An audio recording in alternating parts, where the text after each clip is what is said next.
Halo teman-teman semua, selamat datang di channel saya Jihad Official. Kali ini kita akan membahas tentang 6 fakta unik negara Cina yang wajib Anda ketahui. Oke, sebelum itu, lebih baik kalian subscribe dulu hehehe. Oke, gak usah banyak bacot lagi, langsung aja masuk ke inti videonya gas. Secara resmi, Republik Rakyat Cina salah satu negara kawasan Asia Timur. Populasi penduduknya adalah yang terbesar dari semua negara Asia dan dunia. Menempati hampir seluruh daratan Asia Timur, mencakup sekitar 1/4 dari luas daratan bumi. Di antara negara-negara besar di dunia, Cina hanya dilampaui oleh Rusia dan Kanada, dan hampir seluas seluruh Eropa.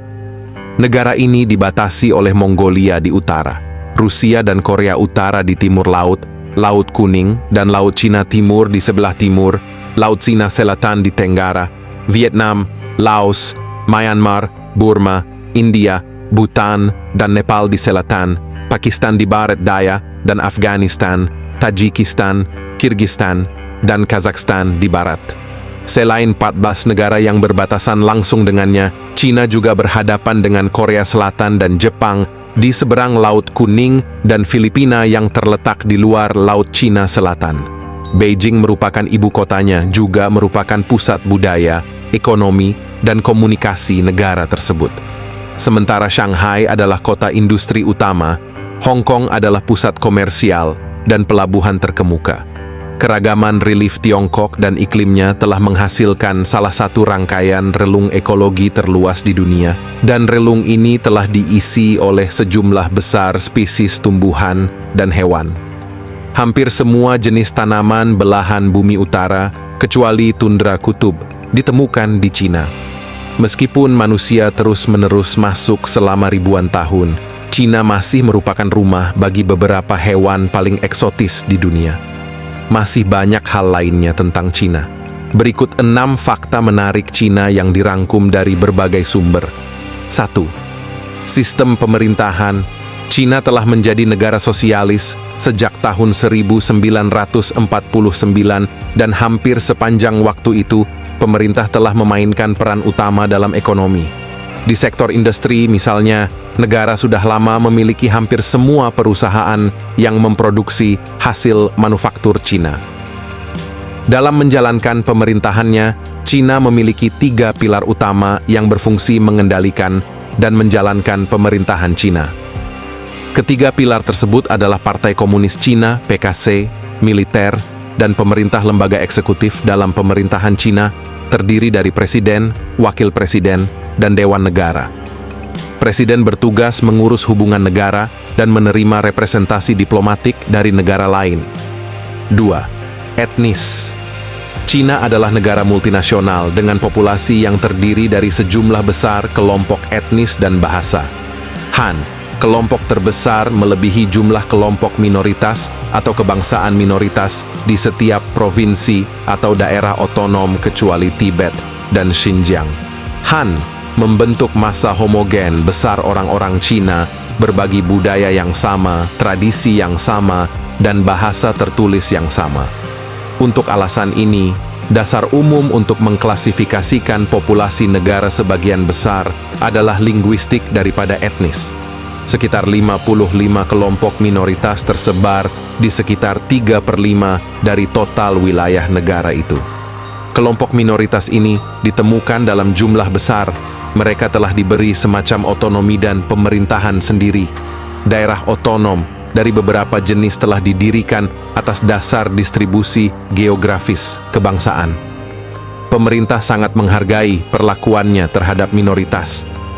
Hal itu telah memajukan kesejahteraan ekonomi mereka, meningkatkan standar hidup mereka, menyediakan fasilitas pendidikan, mempromosikan bahasa dan budaya nasional mereka, dan meningkatkan tingkat melek huruf mereka, serta memperkenalkan bahasa tertulis yang sebelumnya tidak ada. Akan tetapi harus dicatat bahwa beberapa minoritas, misalnya Tibet, telah mengalami berbagai tingkat represi. Namun, dari 50-an bahasa minoritas, hanya 20 yang memiliki bentuk tertulis sebelum datangnya rezim komunis pada tahun 1949, dan hanya sedikit bahasa tertulis misalnya Mongolia, Tibet, Uighur, Kazakh, Hasake, Dai, dan Korea, Chaoxian, yang digunakan sehari-hari. Bahasa tertulis lainnya digunakan terutama untuk tujuan keagamaan dan oleh sejumlah orang terbatas. 3. Penduduk. Jumlah penduduk yang terus bertambah menjadi masalah utama bagi pemerintah. Pada 1955 sampai 1958, dengan negara yang berjuang untuk mendapatkan pasokan makanan yang memadai dan dibebani dengan standar hidup umumnya rendah, pihak berwenang mensponsori dorongan pengendalian kelahiran. Upaya kedua dalam pengendalian populasi dimulai pada 1962, ketika inisiatif utama program yang mempromosikan pernikahan terlambat dan penggunaan alat kontrasepsi. Pecahnya revolusi kebudayaan pada 1966 menghentikan upaya keluarga berencana kedua ini, tetapi pada tahun 1970 program ketiga dan yang jauh lebih ketat dimulai. Upaya kali ini adalah mewajibkan nikah terlambat dan pembatasan keluarga dan mencapai puncaknya pada tahun 1979 dalam upaya menerapkan kebijakan satu anak per keluarga. Tetapi sejak tahun 1970, ketika program keluarga berencana ketiga diluncurkan, upaya negara jauh lebih efektif. Tingkat pertumbuhan penduduk Cina sekarang termasuk yang terendah untuk negara berkembang. Meskipun karena populasinya sangat besar, pertumbuhan populasi bersih tahunan masih cukup besar. Sekitar 1/6 dari populasi berusia di bawah 15 tahun. 4. Topografi. Topografi Cina ditandai dengan banyak kemegahan. Gunung Everest, Komolang Mafeng, terletak di perbatasan antara Cina dan Nepal, adalah puncak tertinggi di dunia, pada ketinggian 8.850 meter. Sebaliknya, bagian terendah dari Turfan di daerah otonomi Uighur di Xinjiang, yaitu Danau Aiding, berada di 155 meter di bawah permukaan laut. Pantai Cina sangat kontras antara selatan dan utara. Di sebelah selatan, Teluk Hangzhou. Pantainya berbatu dan menjorok dengan banyak pelabuhan dan pulau lepas pantai. Di sebelah utara, kecuali di sepanjang semenanjung Shandong dan Liaodong, pantainya berpasir dan datar. Cina rentan terhadap aktivitas seismik yang intens di sebagian besar negaranya. Sumber utama ketidakstabilan geologis ini adalah hasil dari pergerakan lempeng tektonik India yang konstan ke utara di bawah Asia Selatan, yang telah mendorong pegunungan yang menjulang tinggi dan dataran tinggi di barat daya Cina. Sepanjang sejarahnya, Cina telah mengalami ratusan bencana besar gempa bumi yang secara kolektif telah menewaskan jutaan orang. 2 di abad ke-20 saja di Provinsi Gansu Timur, 1920, dan di kota Tangshan, Provinsi Hebei, Timur 1976 masing-masing, menyebabkan sekitar 250.000 kematian, dan gempa di Provinsi Sichuan Timur Tengah pada tahun 2008 menewaskan puluhan ribu dan menghancurkan wilayah yang luas. 5. Kuliner. Pao besar seperti baozi adalah roti kukus Cina yang terkenal. Terdiri dari roti kukus yang lembut dan isian gurih yang lezat. Mereka mirip dengan jenis roti kukus lainnya, tetapi biasanya berukuran lebih besar. Kue dibuat dengan adonan beragi yang mengembangkan tekstur lembut dan kenyal saat dikukus. Isinya biasanya campuran daging cincang yang lezat, terutama daging babi atau ayam, jamur shiitake, dan daun bawang. Semuanya disiram dengan saus harum yang diresapi dengan kecap, saus tiram, dan minyak wijen. Beberapa versi mungkin termasuk sosis Cina, sementara seperempat telur rebus adalah tambahan yang diterima. Biasanya ditempatkan di dalam atau di atas isian daging.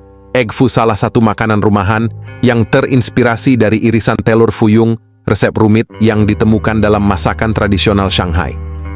Secara harfiah memiliki arti telur teratai, hidangan Cina ini terdiri dari telur kocok ringan dengan ham sinsang ayam, potongan daging babi char siu yang renyah, daging sapi, udang atau bahkan lobster, dan berbagai macam sayuran seperti tauge, rebung, irisan kubis, wortel, daun bawang, seledri, jamur, dan kastanya air.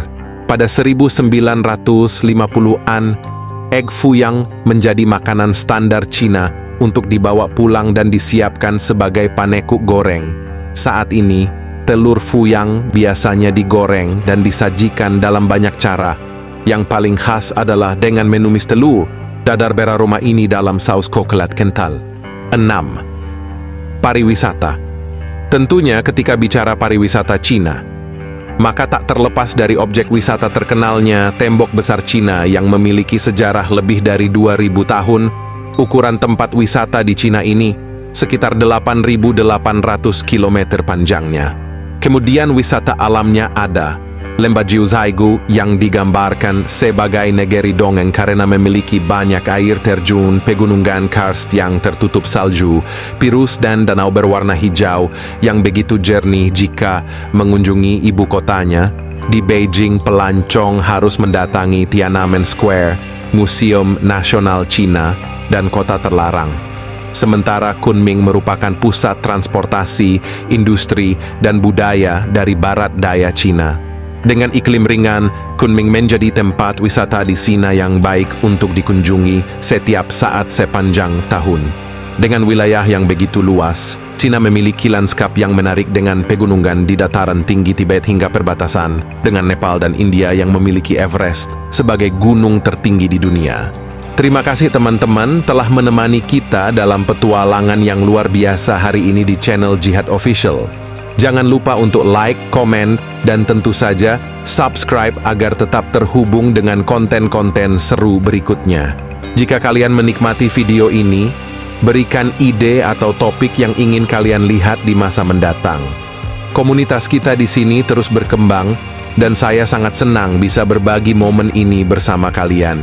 Ingatlah, kehidupan ini adalah petualangan yang tak terduga, dan setiap momen berharga.